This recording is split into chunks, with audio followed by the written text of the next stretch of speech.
graduated from high school here in 1969.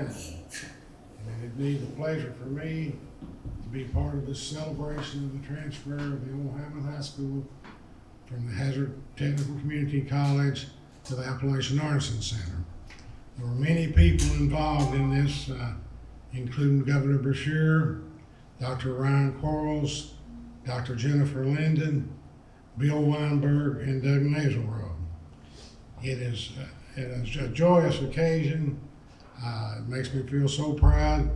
The Artisan Center board gave me the opportunity to work on the legal aspects of transfer over to the Artisan Center, and it was a labor of love.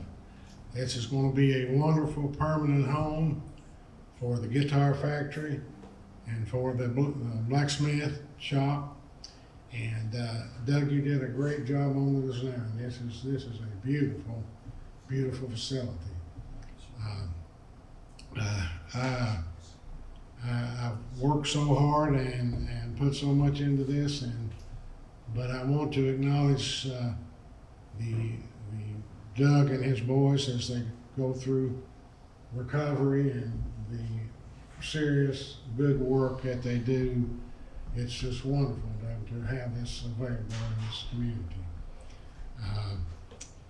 Finally, I would like to acknowledge, and I will be glad and very pleased to see when the walls of Tissick adorn the name of Dr. Jennifer Linden, Bill Weinberg, and Doug Nazelrode, and acknowledge the hard work that they did to make this come about. It's a joyous occasion, and I probably forgot part of my speech, but I've been sick lately. Okay, so I'll turn it over to you.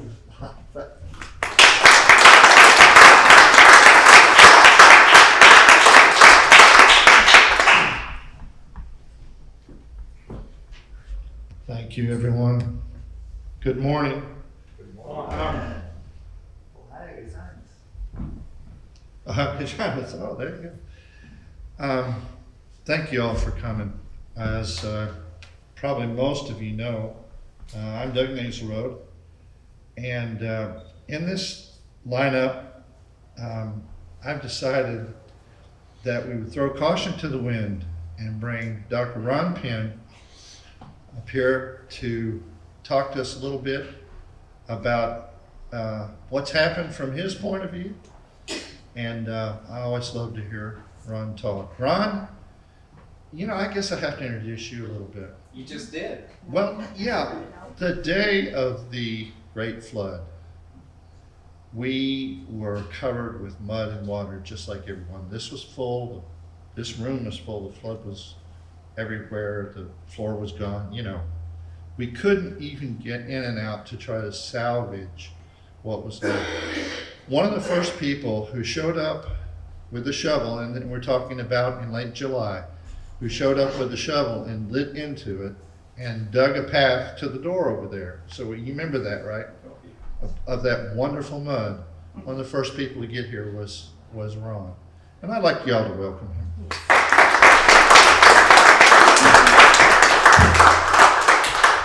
Randy, thank you for those words. And Doug, thank you. I've been known to shovel a lot. I'm a professor. Well, you all should run for the exits if you see a preacher, a politician, or a professor being handed a microphone. Unfortunately, you are saddled with the professor first, so your chances of departing in time to enjoy the bountiful and delicious lunch that Mikey is preparing just grew more dim. Thank you so much for that opening music. What a wonderful way to begin this so gently with that music. Thank you, that was just gorgeous. It's always appropriate to celebrate an event with music, but never more fitting than to laud the dedication of a building and its people that are devoted to music and mission. The maxim that has guided my personal life and work is that music that springs from the soil closest at hand has the most power to move us. People and place are bound together in the union of culture and community. Welcome to Heinemann. Welcome to the Troublesome Creek String Instrument Company. This is our community. I'm overjoyed to be here today, and I'll be the first to admit I never saw this moment coming when I was here shoveling a narrow path through the heaviest, dirtiest, sewage-soaked mud just so we could get into this building where the day before the water was 5 feet deep. Just 972 days ago, I stood here, but in the intervening days between July of 2022 and April 2025, a miracle occurred. Here we all sit in Creek Hall, celebrating that miracle. Here we sit, close by the banks of the aptly named Troublesome Creek that gave this string instrument company its distinctive and unique name. Here we sit, reflecting on the wondrous transformation and resurrection that took place in Heinemann, Kentucky. Here we sit in gratitude for the back-breaking labor and personal sacrifices that ignited the revival of this beloved 1931 former high school building. Here we sit in joyous rapture, reveling in the daily work that takes place under this roof, where world-class musical instruments are skillfully crafted of beautifully, sustainably harvested native wood by dedicated luthiers. Here we sit in respect and admiration for the triumph of the human spirit that has led these artisans from the darkness of substance addiction to the light of new life revealed through the culture of recovery. Here we sit in hopeful anticipation that Ron Penn's interminable flow of words will yield to Sarah Kate Morgan's music and a timely barbecue on the horizon. But first, some history. I am, after all, a music historian, and I would be remiss in my oratorical duties if I failed to cast some perspective on this unique place. Heinemann, people and place, are bound together in the union of culture and community. The place, as Jean Ritchie poetically described it, to stand on the bottom of any of the valleys is to have the feeling of being down in the center of a great round cup.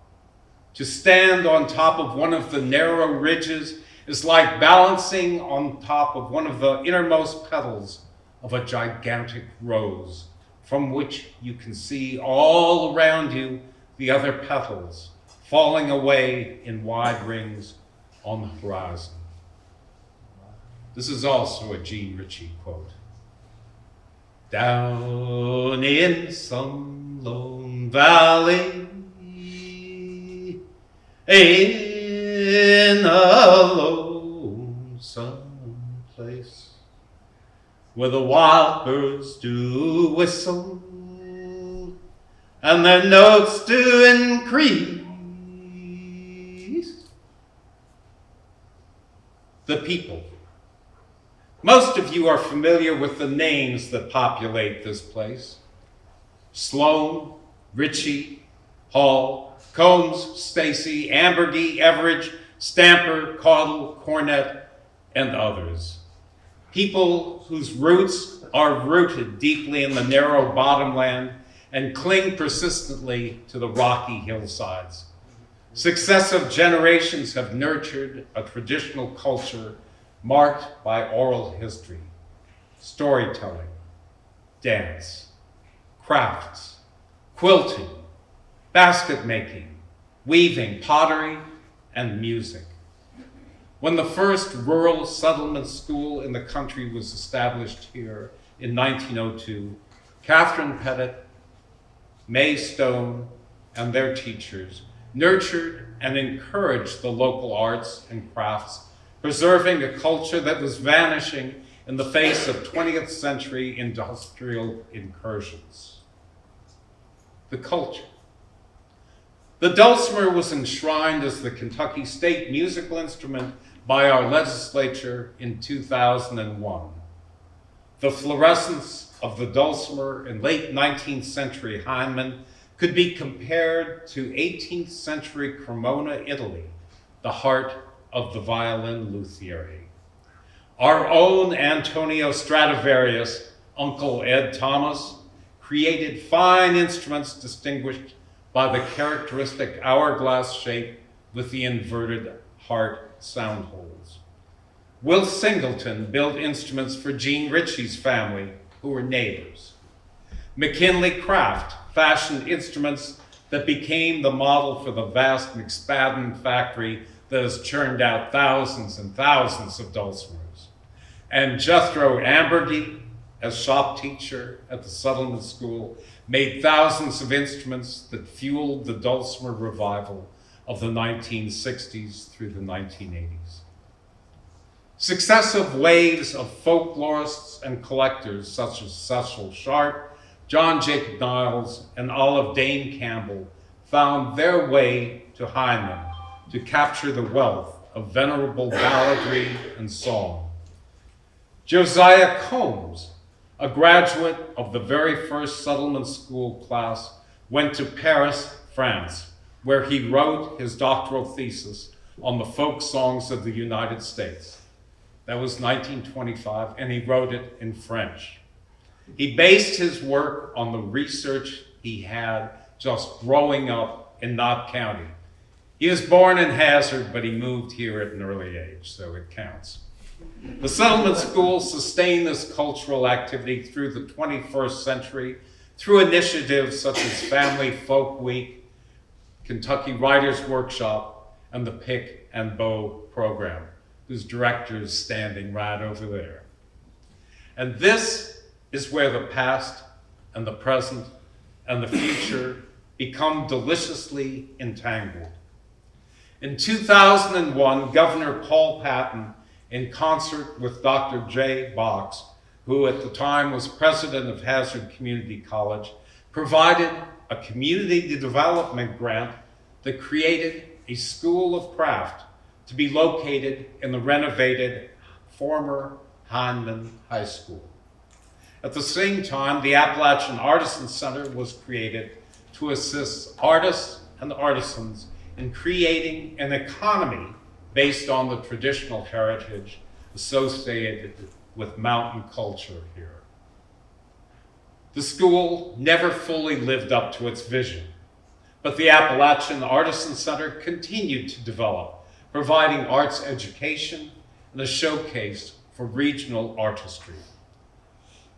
Doug Naselrode returned to Kentucky, and he began his service as director of the Appalachian School of Luthiery in 2012. 6 years later, something remarkable happened as two entities from seemingly different planets fortuitously intersected.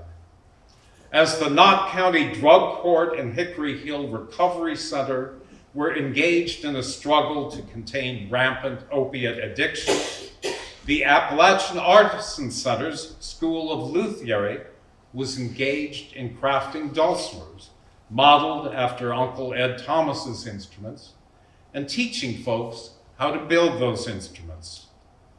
These two were united in felicitous union as the AAC implemented the Culture of Recovery program that paved the way for folks that had successfully completed Hickory Hill's treatment to receive training at the School of Luthiery.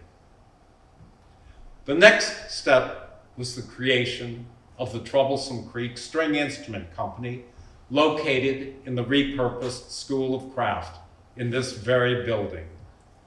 Those that mastered the woodworking skills and remained sober were hired by the factory to produce world-class guitars, mandolins, ukuleles, and dulcimers that are in great demand today. Music and mission are both served as instruments of great beauty are created while human lives are resurrected. But then the flood descended on Knott County in July of 2022. 12 inches of violent rain in a matter of a few deadly hours. The town of Hyman was completely inundated. The factory was destroyed. Yet despair yielded to faith and hope. Doug said, God will find a way. And this is the miracle. 972 days after the floods decimated the factory, it has been restored, refashioned, redesigned, and renovated in generous collaboration with Hazard Community and Technical College, which gave ownership of the entire building to the Appalachian Artisan Center for the use of Troublesome Creek String Instrument Company.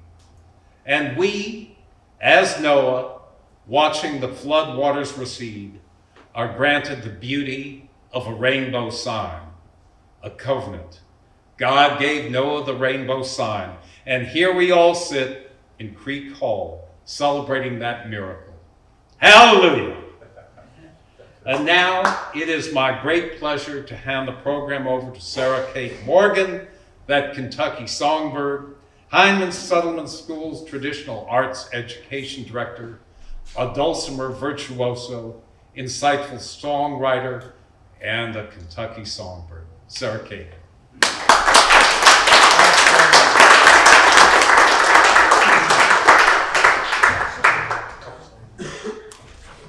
Good job.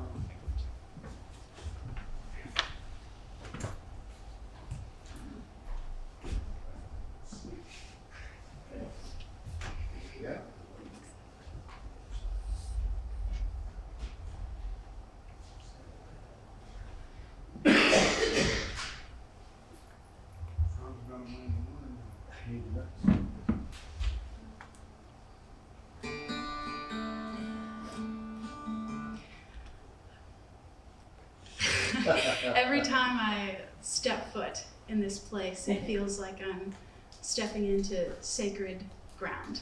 And every time, every moment, I come in and talk to Doug and talk to the guys, I leave a little more blessed. And I hope you feel the same. And I know that you do. And I know that as many more people for the next 100 years of this sort of Hyman tradition of music making will feel that same spirit of goodness in this place. I think Ron, you introduced this song for me. This was written by Gene Ritchie.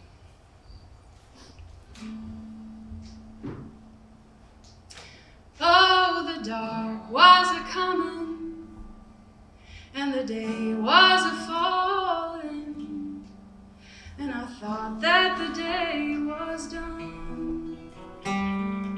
But the rain kept a-rainin', and the clouds kept on movin', then broke out the golden sun. And I see that rainbow shine, and I see that rainbow shine. Look away yonder on the top of the mountain, I can see that rainbow shine. I was feeling so gloomy, so tired and lonely, and I felt so lonesome and old.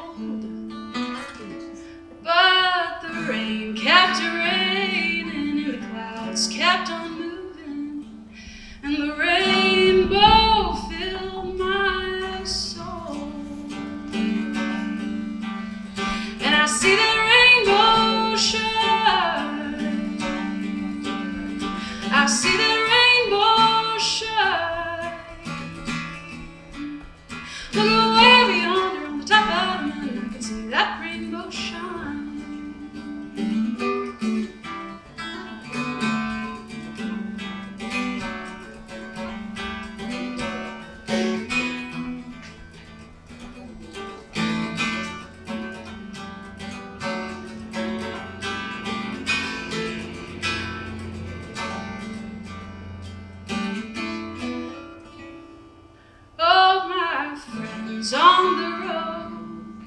If you have a heavy load and your life is too hard for you, just keep your eyes on the changing of the skies, and the light will come breaking through. You can see the rainbow shine. You can see the rainbow shine. Look away beyond her on the top of the moon. I can see that rainbow shine. Look away beyond her on the top of the moon. I can see that rainbow shine. Look away beyond her on the top of the moon. I can see that rainbow shine.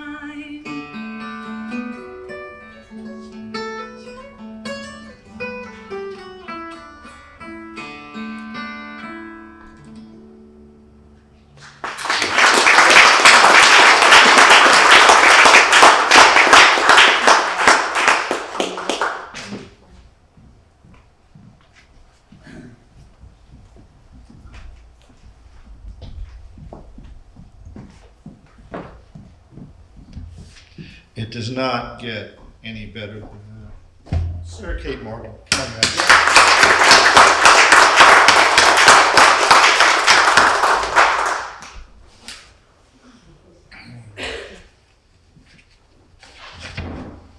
Forgive me, I'm learning new habits here. I have to get my glasses out. Well, Ron pretty much said it, but I want to run back over a couple of things because I promised that I would.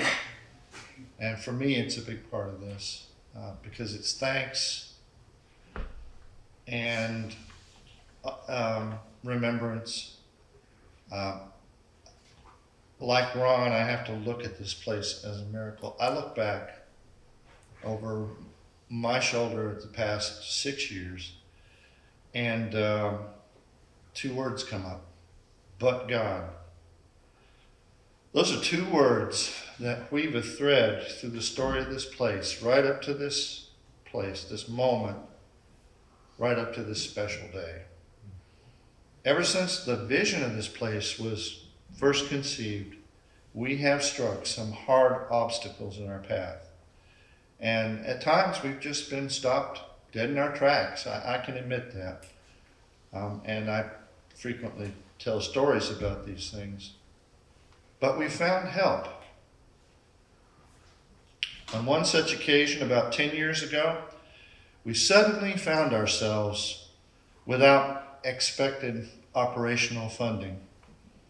We had no money, and frankly, some of us were struggling to find a compelling reason to continue with our mission. But God would make a way where there seemed to be no way. Because from that time of crisis and the difficult questions that arose, questions that demanded answers of us, the culture of recovery was born. And the Troublesome Creek Stringed Instrument Company. So much work and so many proposal submissions went into securing the initial startup funding for this project. And then when the ARC finally approved it, it was blocked by Frankfurt. Someone up there just said, nope, we don't need to be doing this, which is unprecedented and unheard of. Only one time that ever happened that we know of, and it was us. But God would make a way where there seemed to be no way. And when we were finally just getting up on our feet with this factory, the pandemic struck with all of its challenges. We didn't know how to navigate any of that, but we did. Hardly anyone knew what to do with the pandemic, but we got through it. And just as we were getting back up on our feet from that, as you all know, a far worse catastrophe struck. Like so many of our friends and neighbors, we lost everything to a flood like no one had ever seen before, like it never hit this town before. Millions of dollars, years of work, literally washed down the creek. but God would make a way where there seemed to be no way. The psalmist once said, "Oh, that men would give thanks to the Lord for his goodness and his wonderful works to the children of men." One thing I've learned in these past few years is that no one, and I mean no one, is more thankful than people who have been led out of the deadly wilderness of addiction and these other things that they've had to overcome. Well, how do they just keep going on? Well, it's not just blind faith. It's not. It's a profound experiential knowledge of the things he's brought us through.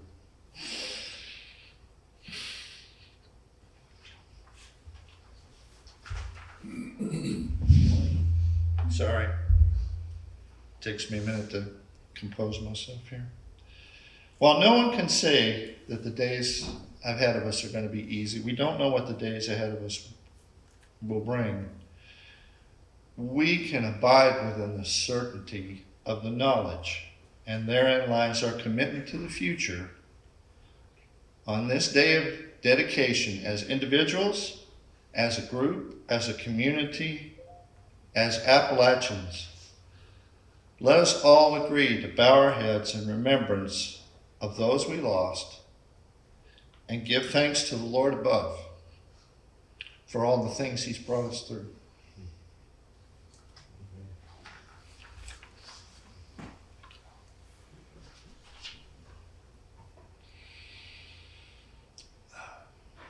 Dr. Linden, do you have a few words for us today?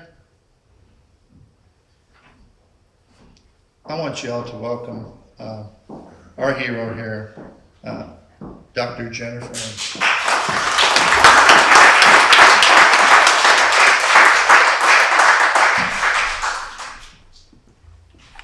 Thank you, Doug. So wonderful to see everyone here today. And while I do not have an eloquent speech written, I think that I'm just going to say some words from the heart. You know, when I was listening to Ron and he was talking about the history of this place, I was remembering where I was at the college at the time when I was teaching business and working in entrepreneurship, and was asked to come over here and be a part of things and work with some of the artisans. And I really was able to enjoy some wonderful experiences throughout that time. But I really remember that time when HCTC had begun the Kentucky School of Craft, and we were working with the Appalachian Artisan Center, and then we were working with the School of Luthery. And you know, it was just such a magical time, and everyone was just so involved, and you could really feel something special happening. And like Sarah mentioned, every time I'm in this building, I get this sort of peace that comes over me, because it is just so magical what happens here. But when we were all working together, so much of that began because of the vision of two wonderful leaders in our community. Bill Weinberg, you know, much of this vision of bringing arts into the mountains, that's been so much part of your vision and your leadership, and I appreciate so much of what you do, and you continue to advocate for arts in the mountains, and thank you for doing that.